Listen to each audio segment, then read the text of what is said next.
Նշեմ, որ 2025 թիվը դա մի ամբողջ տարի էր, երբ որ Հայաստանը ապրեց խաղաղության մեջ, սա թերևս ամենակարևոր ձեռքբերումներից մեկն է, բայց տարվա իրադարձությունները իսկապես ֆունդամենտալ էին, որոնք բերելու են իսկապես շրջադարձային փոփոխությունների արդեն 26 թվականին։ Ես իմ նախորդ հարցազրույցներում վերջերս հատկապես շեշտում եմ, որ 26 թվականը մեզ համար շրջադարձային անկյունաքարային տարի է լինելու, բայց եթե սկսենք 25 թվականի սկզբից, ապա ես նույնիսկ 24 թվականին իմ հարցազրույցներում էին նշում, որ եթե մենք մինչև 25 թվականի գարնան ընթացքին չունենանք ռազմական գործողություններ, ապա մենք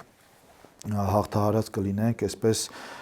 անվերադարձելիության այդ կետը, հատոշկանի վազվրատան պատերազմի մեջ էլի հայտնվելու, քանի որ կային մի շարք գործոններ, առաջինը դա Հայաստանի ու նրա զինված ուժերի դիմադրողականության բարձրացումն էր, մենք գիտենք, որ բավականին մեծ ծավալի զենք եւ զինամթերքի պայմանագրեր կային, որոնք պետքա արդեն հասնեին Հայաստան, եւ հաջորդը այն դիվանագիտական գործընթացներն էին, որոնք պետքա բերեին արդեն ավելի ինստիտուցիոնալ դարձնեին այդ խաղաղության ընթացքը եւ փաստացի մենք հենց դրան էլ ականատես եղանք,